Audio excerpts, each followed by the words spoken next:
សម្រាប់អ្នកដែលចូលចិត្តថត selfie ដែលប្រើប្រាស់ទូរស័ព្ទដៃប៉ុន្តែដឹងថាត្រូវសេរីបែបណាដើម្បីឲ្យទទួលបាននូវគុណភាពរូបថតដែលច្បាស់ជាពិសេសទៀតនោះខុសប្លែកពីអ្នកដទៃថតអញ្ចឹងទៅសេរីជាមួយគ្នានេះគឺជារូបថតដែលខ្ញុំថតដោយរូបធម្មតាវាមើលទៅវាធម្មតាវាមានន័យលេចធ្លោឬមួយក៏ខុសពីគេថតផ្ដេកថតប្រឈមហ្នឹងក៏អត់ខុសគ្នាដែរក្នុង portrait គឺចេញ natural light ប៉ុន្តែខ្ញុំចង់ឲ្យប្លែកគឺខ្ញុំចូលទៅក្នុង studio light អ្នកគ្នាបន្ទាប់មកអ្នកគ្នាគឺសេរីនៅកន្លែង F នេះចុច F នេះមកអ្នកគ្នាបើយើងសេរីដាក់អានេះកាន់តែទូចខាងក្រោយរបស់យើងផ្ទៃខាងក្រោយនេះកាន់តែ blur អញ្ចឹងសេរីមក F កាន់តែខ្ពស់ខាងក្រោយនេះអត់សូវ blur ខ្លាំងទេហើយកុំឲ្យ blur ខ្លាំងពេកល្មមខ្ញុំសេរីមកត្រឹមនេះ F 2.8 ណាអ្នកគ្នា 2.8 បន្ទាប់មក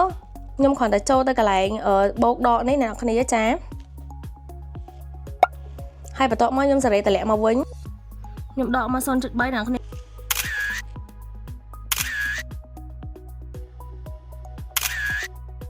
បន្ទាប់មកខ្ញុំនឹងប្រាប់អ្នកនរគ្នាពីរបៀបសេរីនៅខាងក្រៅវិញម្ដងដើម្បីឲ្យអ្នកនរគ្នាភ្លឺហើយមិនចាំយកតកែអីច្រើនទៀតទេ portrait នេះខ្ញុំដាក់ F ហ្នឹងដដែលទេប៉ុន្តែអ្វីដែលមិនដដែលនោះគឺកន្លែងបូកដកនេះអ្នកនរគ្នាចាគឺខ្ញុំតម្លើងវាមក 0.03 ដើម្បីវាច្បាស់ហើយសជាងមុនបើចាំ edit អីច្រើនទេ